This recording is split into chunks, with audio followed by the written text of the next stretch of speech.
In today's video, we are going over all of the latest reports and notes coming out of Port St. Lucie down in Florida out of New York Mets spring training right here on the True Mets Talk podcast.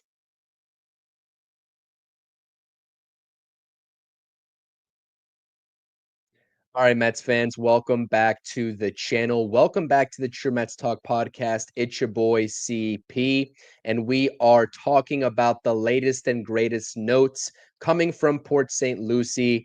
Players have fully ramped up. Live batting practice is underway. Jeff McNeil is now down in Port St. Lucie with the team. Still waiting on the likes of Juan Soto and Pete Alonso. They should be there shortly as spring training action in games against other squads are set to kick off here in the next week. Before we fully get into this video and let you all know the latest reports, please do smash those thumbs up buttons. Subscribe to the channel if you enjoy the spring training content, as we are almost underway in the 2025 season. Got a little bit left to go before the pre-games and the post-games start ramping up.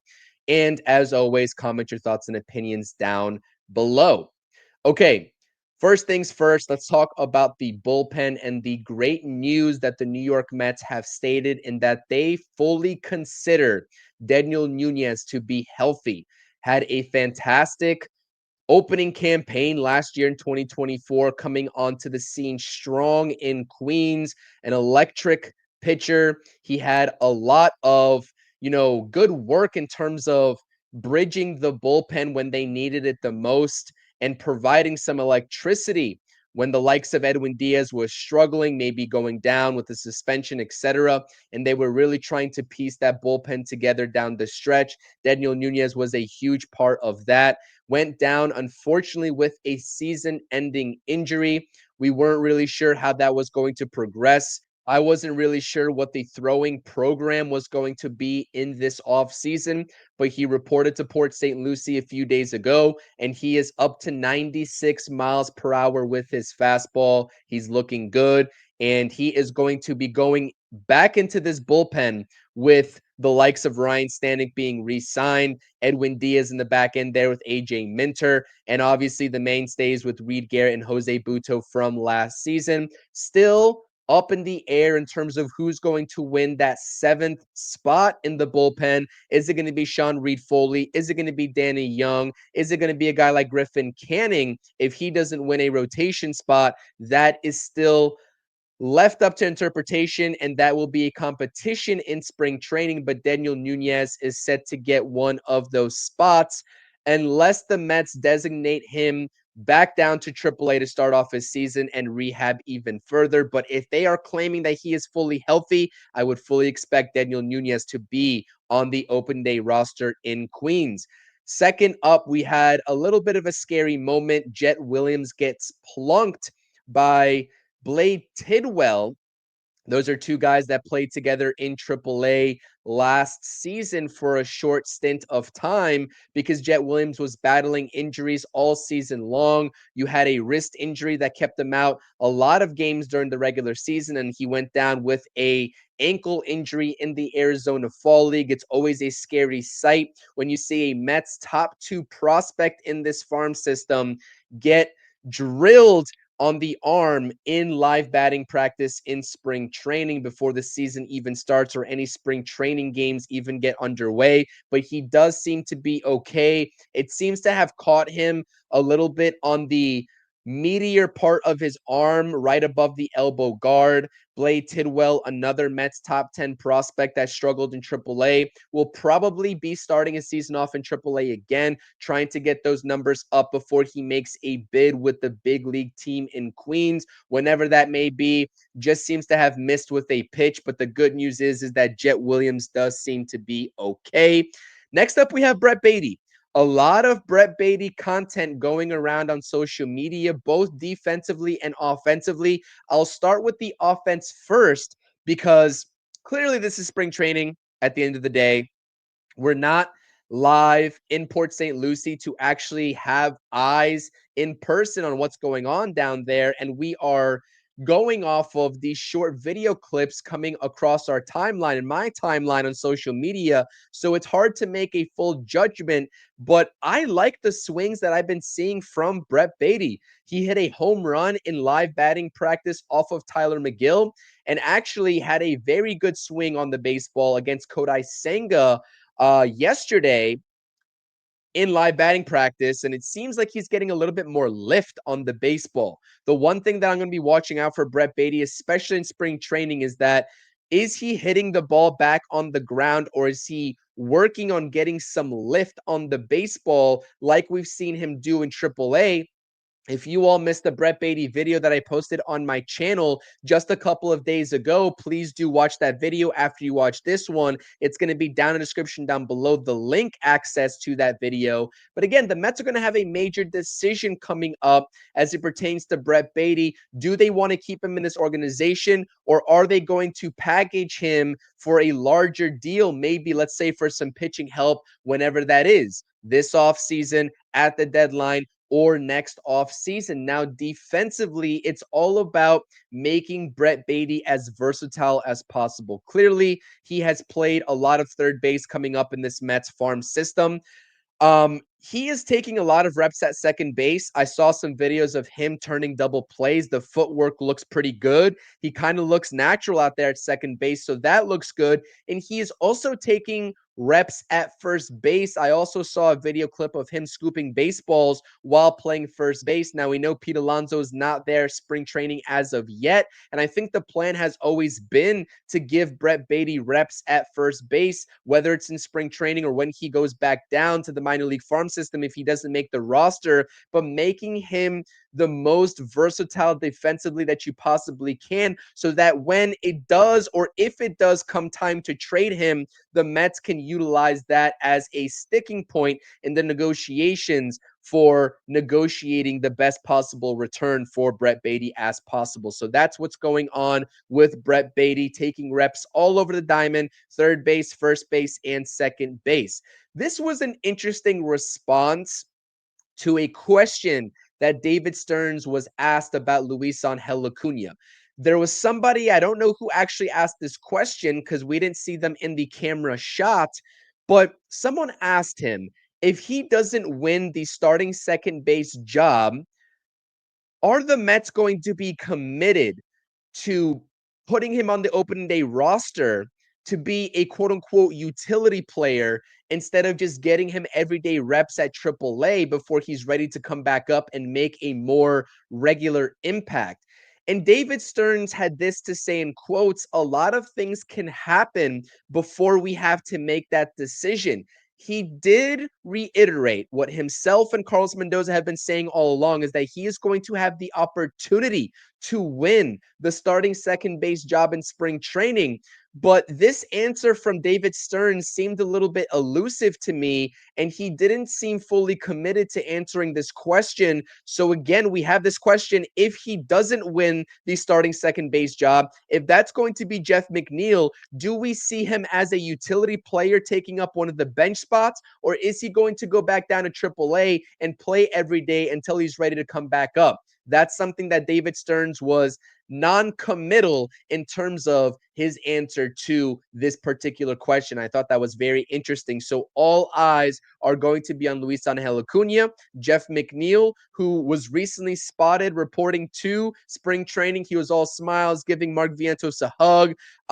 Love to see that, but this duel at second base to see who's going to win this job, I expect it to be Jeff McNeil. Would I like for Luisangel Acuna to win that job? Yes. But at this point, I do think Jeff McNeil is going to be the opening day starter. We will see if Luisangel Acuna is going to be on the 26-man roster when it's all said and done and game one approaches. And the last note that we have here, what the talk of the town in Port St. Lucie probably is regarding the New York Mets, is that Brandon Sproat looks fantastic in the live batting practice sessions that he's throwing. Now, a little bit of a scary moment when he got a line drive comebacker that he actually caught, had very quick reflexes, got hit right back at him.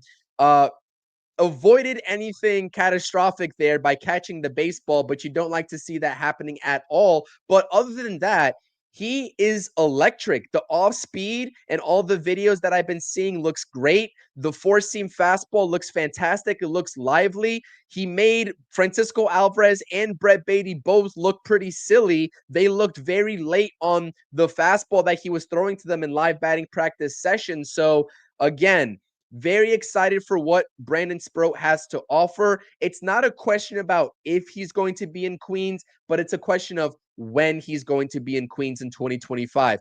Clearly, he struggled a little bit in AAA during his time in Syracuse late last season. He's going to be there to start the season off. He's going to need to make some adjustments, as Carlos Mendoza stated in his interview just a couple of days ago. But once he makes those adjustments, if the Mets need, dire pitching help, I'm not saying it's going to get to that point with this rotation, but if that's the situation come mid-June, early July, we will see Brandon Sproat on this team, just as they made the move similarly with Christian Scott last season. So all eyes have been on Brandon Sproat.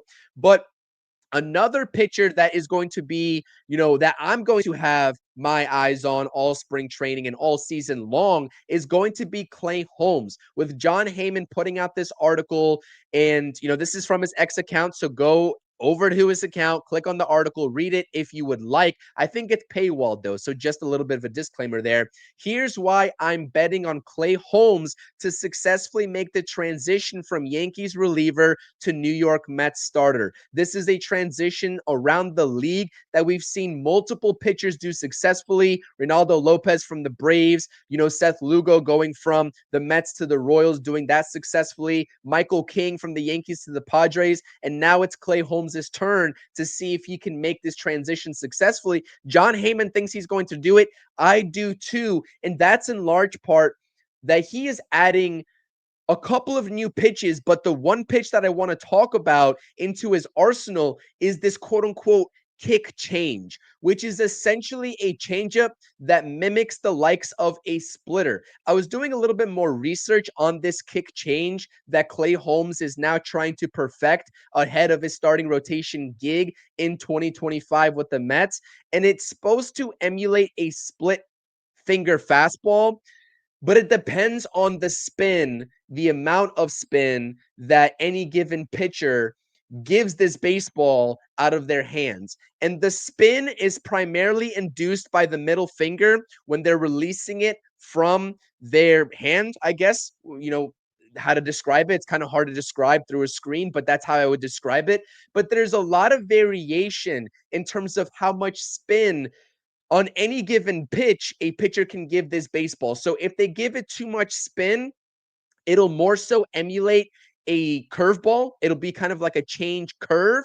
But if they give it the proper amount of spin, it's supposed to be a combination of a changeup that mimics more so a splitter. So I thought that was very interesting. I think there's a handful of pitchers that have successfully implemented this already. In the article that I was reading, Kirby Yates and Kevin Gausman most notably. So we will see how much and how often, Clay Holmes and how successfully he does in terms of emulating and producing this pitch in 2025 into his regular arsenal. But here are the steamer projections from Fangraphs, right? If you go on Fangraphs, go to the Clay Holmes page, look at the steamer category in 2025. This is what they are projecting him to do in a Mets uniform, going from a reliever to a starter. 52 games total, 21 of those 52 games being starting for the New York Mets. So clearly they're projecting him to appear out of the bullpen in a handful of games. I don't know if he's going to be appearing in that many bullpen games, to be honest with you, as a reliever, right? If there is an injury to one of the relievers, sure, they might have to, at that point, plug Clay Holmes back into the back end before Edwin Diaz. I don't expect that to happen because I think that there's a lot of depth with this Mets bullpen with guys that are going to be starting their seasons off in AAA. I mean, Huascar Brazaban is one of those guys. Sean Reed Foley, again, in terms of the bullpen competition that we're going to see here for the last spot in spring training.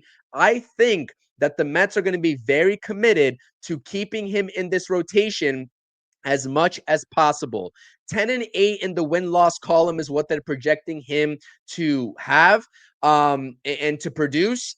Not that it matters, because win-loss for starting pitchers is clearly a flawed stat. There's a lot of external contributions and contributing factors that would produce that win-loss record, but it's more so what is the innings. What are the innings going to look like for Clay Holmes? A six-man rotation should help him out a lot in terms of not needing to produce the 180, 190 innings that he's basically never done in his career, because the last time that he started a baseball game was back in his Pittsburgh Pirates days before he went to the Yankees.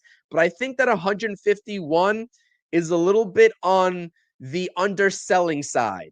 I think that even with the six-man rotation, we're probably going to need upwards of 160 to 170 innings out of Clay Holmes. We will see if he's up to the task, and maybe if he hits a certain point in the innings pitched, being that it's his first year, making that transition from a reliever to a starter, once he hits a certain amount of innings, maybe that's where David Stearns and Carlos Mendoza are like, okay, now it's your time to go back to the bullpen. We don't want you hitting 180, 190 innings just yet. We can work you back up to that maybe next season. So if I was a reporter, that's what I would be asking David Stearns, but I don't have those credentials as of yet. Hopefully soon, not yet.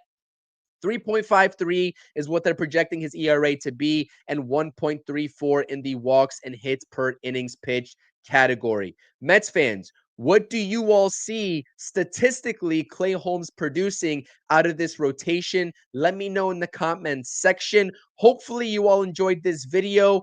A lot of exciting stuff happening out of Mets camp right now. This has been the latest notes and reports coming from Port St. Lucie. Everything that you all have to know. Continue to subscribe. We will be doing this spring training content all spring training long, so don't miss it. Hit the notifications button. And as always, let's go Mets. Fully excited to watch some spring training action, but I'm even more excited for opening day just around the corner on March 27th. It's your boy CP. This has been the True Mets Talk podcast. I'm out. Peace.